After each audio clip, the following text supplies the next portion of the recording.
O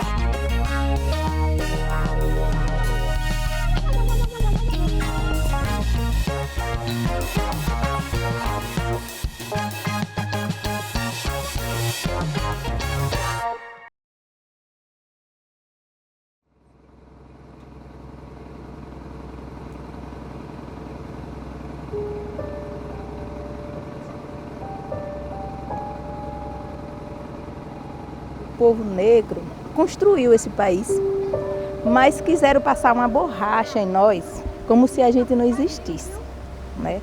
Eles queriam apagar a gente da história do Brasil.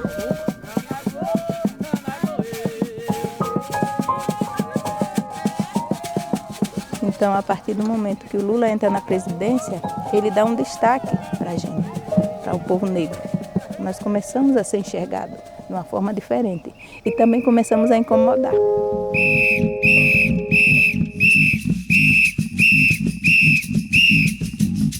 Isatina, me chama desse povo, oi, Isatina, me chama desse povo, oi, tá na hora da gente brincar. Dentro do nosso município, nós tivemos mais de 20 engenhos.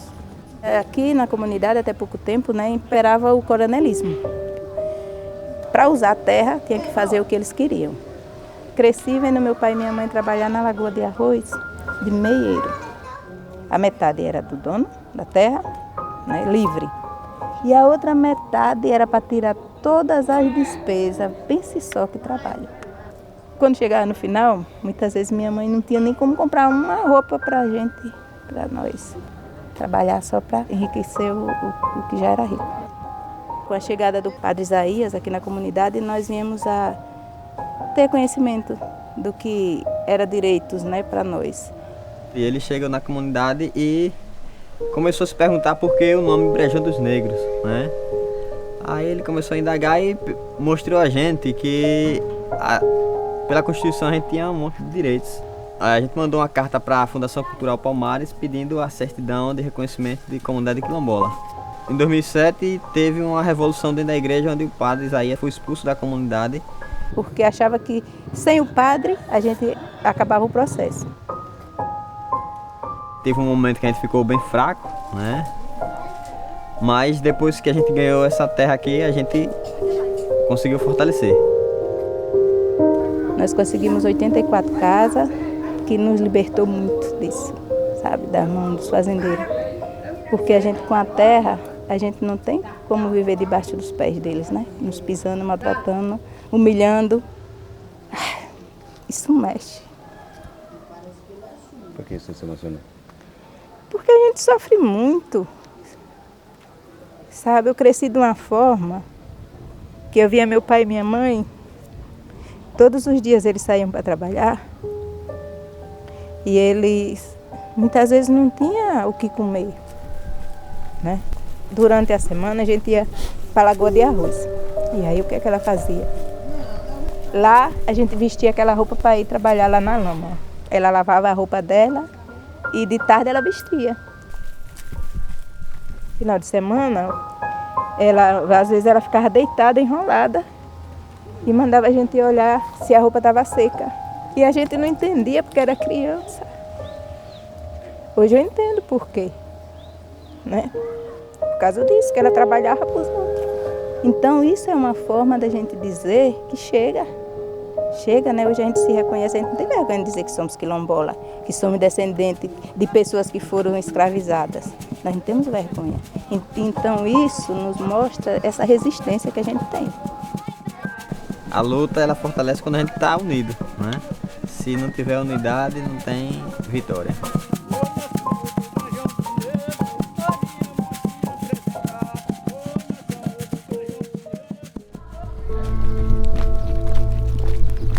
É um bairro de gente realmente carente e que vive, acho que uns 25% em estado de extrema pobreza mesmo.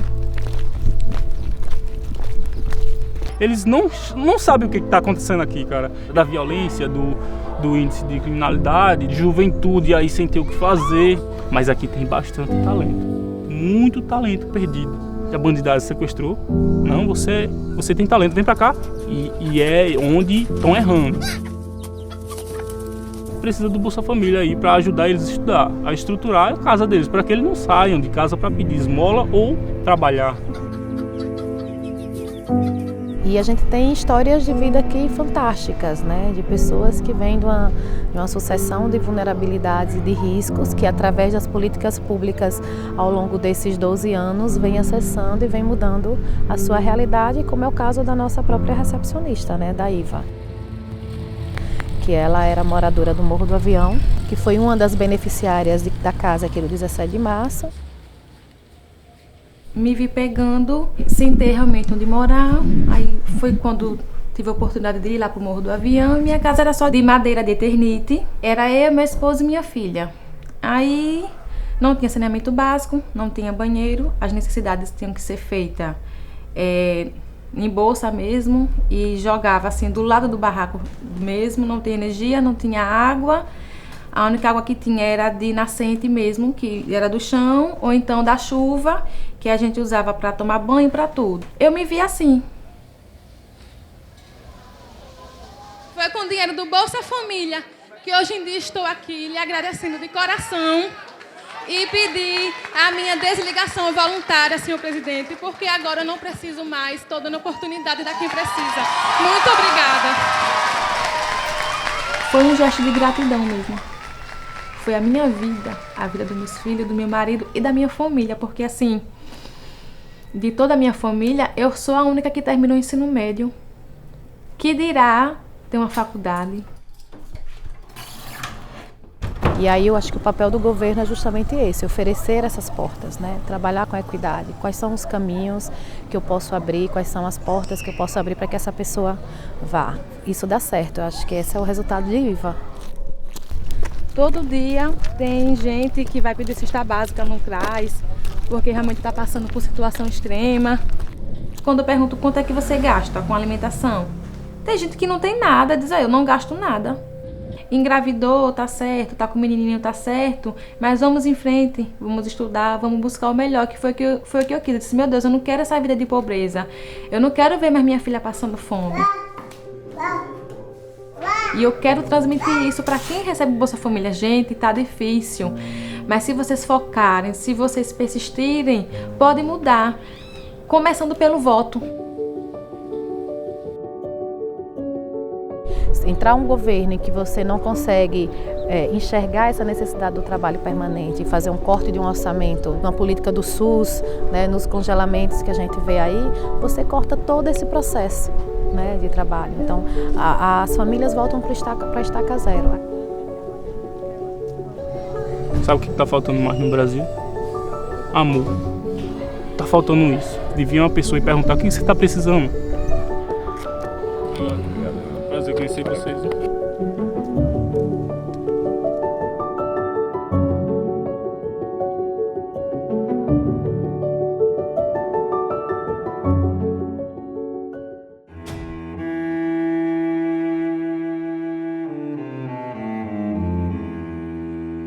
O nosso querido Paulo Freire dizia que a educação é um instrumento da libertação do oprimido. A educação pode nos transformar em sujeitos conscientes, críticos, participativos, em verdadeiros cidadãos. Quem quer pretas e pretos, pobres, indígenas, quilombolas, africanas e africanos no ensino superior? Porque você sabe que a ingressão numa universidade federal não é tão simples e a permanência é mais complicada ainda. Mas eu sou a primeira da família. A universidade tenta dar a voz à pessoa que não tinha voz antes e deixar o outro contar a história por ele mesmo e não seja contado por outra pessoa. Eu tenho contato com 5 nacionalidades do países africanos, né, que é Guiné-Bissau, São Tomé e Príncipe, Cabo Verde, Moçambique e Angola. Quando eu cheguei aqui, que eu tive a oportunidade de conhecer a história da África, porque lá os currículos quase desses 5 países ou se dá enfoque mais na história europeia, história da América do Norte. Foi a doutora Nise da Silveira. É dela a seguinte frase: é necessário se espantar se indignar e se contagiar. Só assim é possível mudar a realidade. Nós nos indignamos com as injustiças e nos contagiamos pelo desejo de mudança. Por isso, criamos programas que colocam a universidade a serviço da transformação da realidade brasileira. Nem eu tô acreditando ainda, sabe? Recebeu o canudo de Lula. Ai, que é Lula, né, gente? Agradecemos ao presidente por ter sancionado a lei de criação dessa nossa Unilab, possibilitando que as duas margens opostas do Atlântico se reencontrassem, dessa vez em outras condições, para que assim nós, negras e negros, brasileiros e africanos, pudéssemos juntos construir uma nova história, de mãos dadas, a caminho da nossa emancipação política e social. Eu só quero é ser feliz, andar tranquilamente na favela onde eu nasci, e poder me orgulhar e ter a consciência que o pobre tem E vocês, seu lugar. negros e negras africanos que estudam aqui, não deve nenhum favor a esse país. O Brasil está pagando as horas, os meses, os anos e os séculos que negros vindo da África trabalharam aqui até morrer sem ganhar absolutamente nada. De onde viemos, aprendemos a resistir desde cedo. Essa sempre foi nossa única alternativa.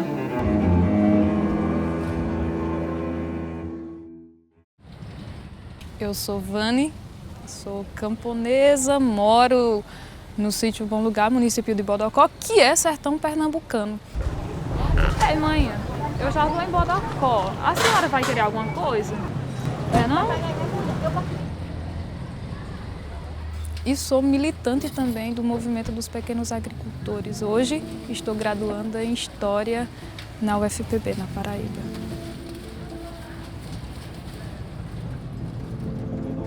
A gente pode dizer que vive num lugar maravilhoso se não fosse esse detalhe da falta de água. Água para nós é tudo.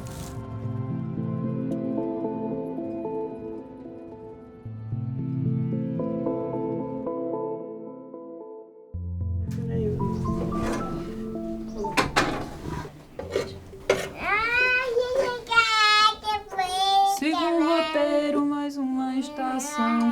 Lauê, lauê, lauê. E a saudade no coração. Hoje nós temos o quê? 3 cisternas em casa. Tem essa daí de 7.500. Tem uma ali que cabe uns 20 mil e tem outra com 52 mil. Tudo com apoio do governo federal, que foi ainda no governo Dilma.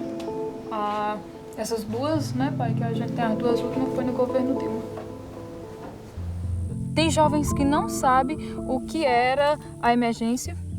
Tem jovens que não sabem como que era o processo de limpeza de um açude, a escavação de um açude. E a gente não dá para culpar essa juventude. Essa juventude, para poder saber disso, alguém tem que contar.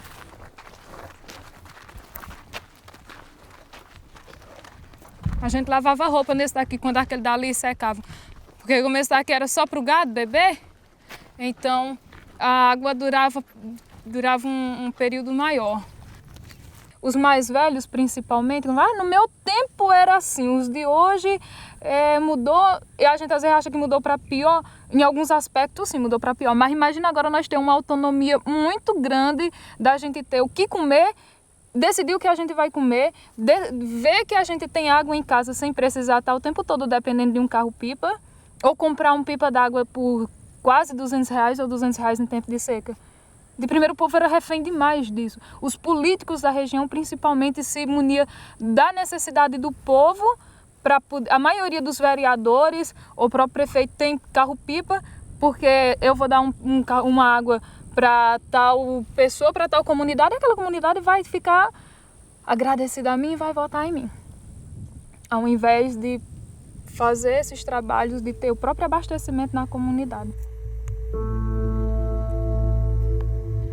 Fazer a transposição do São Francisco era quase que um compromisso de fé. porque eu não acreditava que fosse necessário o povo morrer de sede, a cabra morrer de sede, a vaca morrer de sede, o cavalo morrer de sede, apenas para enfeitar as notícias da imprensa nacional e eles não colocarem um dedo para a gente acabar com o sofrimento do povo do Nordeste por causa da seca. O rio é um rio nacional, é patrimônio de 204 milhões de seres humanos. E nós temos o direito e a obrigação de garantir que todo mundo possa tomar um copo de água do Rio São Francisco. Hoje a gente está fazendo um debate muito forte do resgate das culturas e a convivência com o semiárido, porque esses coronéis não falavam em convivência com o semiárido, falavam em combater a seca. E seca não se combate, isso está muito claro para nós. E os agricultores, os camponeses acreditavam nisso, que era combater a seca. Pensavam no agora, mas não se preparava para um período maior de estiagem. É tanto que 92, 93, que foi quando eu nasci, a gente passou por um período de estiagem e a gente sabe o que o povo sofreu. Agora nós passamos o quê? 5, 6 anos de período de estiagem e a gente não está vendo gente aí saindo para fora, inclusive para trabalhar. Essa necessidade da gente se escravizar lá fora já não está mais em nós. A gente teve muita melhoria e melhorias que dignificam a gente. Seria esse mundo que eu quero para mim, espero que alcance, e também seria esse mundo que eu quero para o meu sobrinho, que hoje tem 4 anos. Onde nós possamos ter a autonomia e a soberania e essa solidariedade que seja expressada por vezes mais, e não esse mundinho tão egoísta, tão fechado em que a gente está agora. Esse é o mundo que eu quero, e onde os camponeses possam ter uma vida digna, onde possam ser enxergados com respeito e não como vergonha. Quem alimenta esse país precisa de respeito e exige respeito.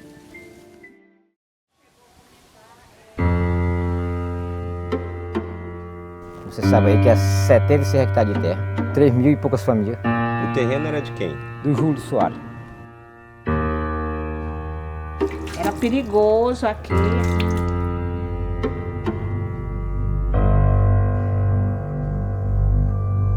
A ocupação aqui no começo foi meio complicado pra gente poder ficar aqui dentro.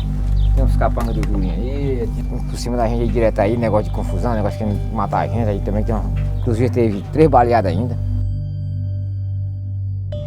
Eu sei que se não fosse a Força Nacional ter chegado aí, ia arriscar ter morrido de gente. Muitas pessoas desistiram daqui, com medo do pessoal do Julim, tudo atirando, tudo armado mesmo. Porque sempre ficava uma pessoa à noite para alertar algum movimento. E aí quando foi já por volta de umas 4 horas da manhã, 5 horas por aí, ligaram para o Zé da Cruz que o pessoal estava invadindo, queimando casa, queimaram uma caixa d'água que tinha lá em cima, eram uns 30 homens, a segurança dele. O Zé da Cruz, que é o líder comunitário, apanhou que só ele. E o Zé da Cruz, em vez de alertar o povo, não, ele correu sozinho, veio sozinho. Eu sei que quando o povo chegou, era umas 7 horas da manhã, não era, pai? Às 6h30 para 7 horas começou a chegar o povo, aí começou a revolução. Foi muita bala, moço. Já saiu 3 nossos baleados, não foi, pai? Saiu 3 ainda, inclusive um filho dele também. Do nosso lado era só pedra mesmo. Era muita gente, nós era muita gente daqui mesmo. Quando chegou a Força Nacional foi quando calmou. Eles não admitiram que os caras do andar de baixo subissem para o andar de cima. Eu conto para todo mundo, a elite brasileira é tão perversa. Ela foi tão perversa ao longo da história que a gente tem que saber para a gente se dignar. Porque tem uma coisa que a gente está aprendendo a se dignar. Tem muitas coisas que tem que melhorar. Tem muitas coisas para melhorar ainda. Quem trabalha pela comida é pouco. Nós temos que trabalhar para nós evoluir e chegar onde nós queremos. Nós temos que estar unidos. Tem que levantar a cabeça e seguir para frente. Se for baixar a cabeça e olhar para baixo, você se perde, não é verdade? Então tem que está de cabeça erguida. E isso nós estamos aqui.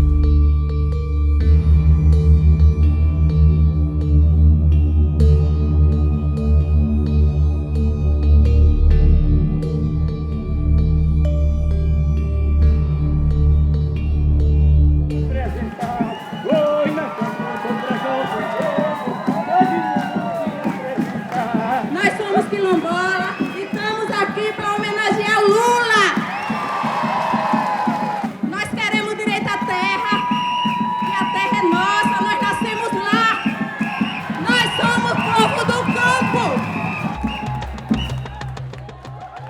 O meu pai, ele sempre dizia para mim: Gabriel, você vai ter tudo do bom e do melhor, porque com o meu emprego eu vou proporcionar isso para você. E esse emprego veio através da refinaria, veio através do Porto Suape, aqui em Pojuca. Eu quero dizer que eu sinto saudade dessa época, Lula. Eu sinto saudade de ver esse prazer no rosto do meu pai. Eu sinto saudade de oportunidade de emprego, não só para mim, mas para todas as pessoas. E eu quero que esse tempo volte.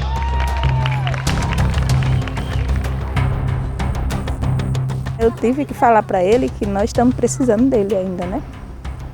Ele precisa voltar, precisa dar continuidade àquilo que foi tirado de nós, né? Porque nós não elegemos esse governo que está aí, né? Golpista, né? Eles deram o golpe e estão aí. O governo brasileiro, esse governo que deu o golpe, ele olha para a cara das pessoas humildes desse país e ele não vê um ser humano com alma e coração, ele vê um número, e número não torna ninguém sensível. Eu acho que vocês precisam ser. Nós estamos vendo lá no Congresso, né, eles inventando leis, inventando cortar os direitos que a gente já conquistamos, e aí como é que a gente fica? Eles estão dizendo que estão sem dinheiro, vai cortar de onde? Vai cortar quem menos tem, de onde menos tem, né? O juiz continua com o salário dele, o deputado continua com o salário dele, né? Os senadores, todo mundo estão lá, seguro. Você aí, tu vai ficar aí, tu vai ficar aí calado. É preciso que a gente saia às ruas, é preciso que a gente comece a defender o nosso país. Porque essa gente que está lá não está apenas destruindo uma ou outra política pública que nós fizemos. Eles estão tentando vender o nosso país, vendendo a Petrobras, destruindo o BNDES, tentando destruir o Banco do Brasil, tentando destruir a Caixa Econômica Federal, vendendo a Eletrobras e jogando a culpa em cima do coitado do aposentado brasileiro que não tem responsabilidade pela desgraça desse país. É estranho essa forma de governo, que sempre que tem que atingir o que tem menos, o que tem mais tem que ter cada vez mais. Então eu não sei onde a gente para. Ainda tem aquele tal de Michel Temer, inventando que uma pessoa, da gente, um roceiro, um agricultor, tem que se aposentar com 80 anos, 85.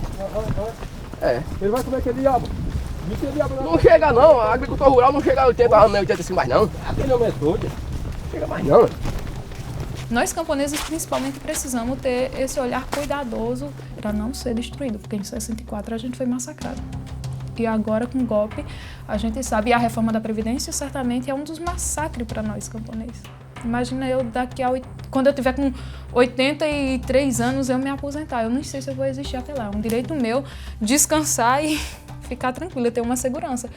E não sei se isso vai ser garantido com esse governo que está aí. O que está em jogo hoje não é um aumento de salário. O que está em jogo hoje não é a pauta só da educação, não é a pauta só da saúde, não é a pauta do aumento dos petroleiros ou dos metalúrgicos. O que está em jogo hoje é o Brasil e é a gente defender a soberania desse país. Não era para trazer Michel Temer, com a rotina dessa, com a enxada dessa, para ele trabalhar o dia, vai se ele aguenta 80 anos, tá com 80 anos ele está em pé. Bora, mas eu. Vamos provar. Para ele estar comendo farinha seca. Farinha seca. Rapaz. Cadê o Michel Temer aqui? Agora ele está numa boa, né? Ó. O avô não tá ligando pra quem tá. Mas falar é fúria, pra conseguir é ruim. Nós vamos fazer porque é um suco de limão bem natural. Ai, Juazeiro, por que não botou Juá? Ai, Juazeiro, por que não botou Juá? Esse ano eu não botei, para o ano eu vou botar. Esse ano eu não botei, para o ano eu vou montar. Quem me dera, dera, dera, quem me dera pra mim só. Quem me dera, dera, dera, quem me dera pra mim só.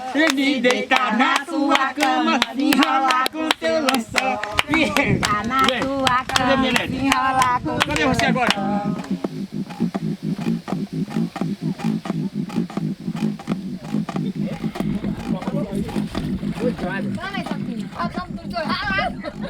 Meu nome é Marisa Altina, sou agricultora e pescadora também. Maria Dilma, sou pescadora e sou agricultora. Faço pulsar, faço rede, faço crochê, planto mandioca, luto na roça, pesco. Passando gosto. Eu acho muito triste, gente, falando, a mulher hoje em dia vai parir para receber Bolsa Família. Quando eu estive presente com o ex-presidente Lula, né, que eu até comentei com ele que eu tenho engravidado cedo, começaram a rir. E eu disse, não, gente, não ria não, porque a minha realidade é a realidade de muitas adolescentes hoje em dia.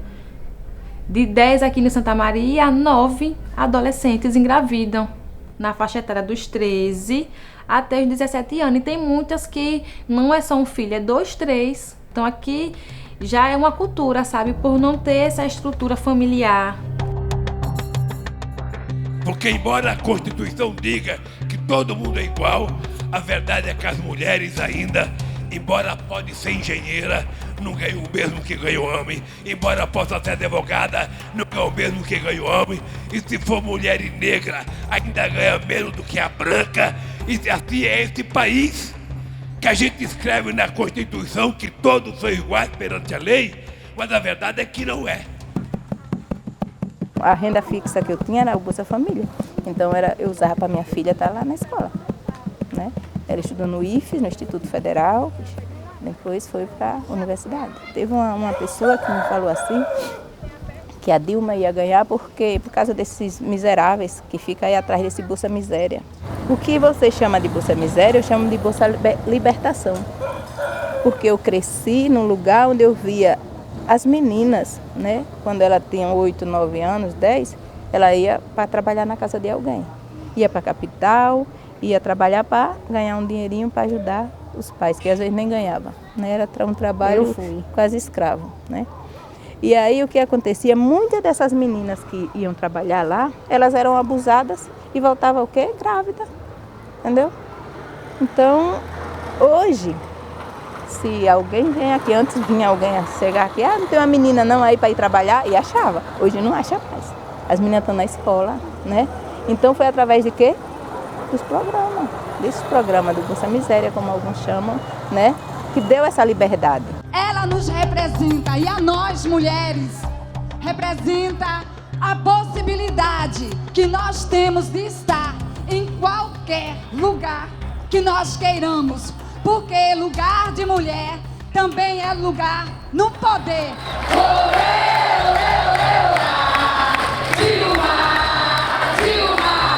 Depois de 13 anos de conquistas sociais, em que foi possível tirar o Brasil do mapa da fome, fazer programas sociais como Minha Casa Minha Vida, sabendo que no Brasil só tem um jeito dos pobres terem acesso à casa própria, é o Estado brasileiro botando a mão no bolso e subsidiando moradia. Para quem não tinha emprego, para quem passava necessidade, para quem não tinha um quarto. Tinha dias que eu não tinha nem água para dar à minha filha. Não tinha. E era porque eu queria? Não, não era porque eu queria. E agora me vejo não tendo tudo do que eu não tinha. Eu tenho meu emprego, eu tenho minha formação, eu tenho minha casa, tenho minha família, tenho estrutura. Então eu me vejo agora bem melhor do que eu era antes e acima de tudo. Eu me vejo agora podendo ajudar as pessoas que estão passando pelo que eu passei antes. Eu vi sereia cantar, eu venho do mar de areia.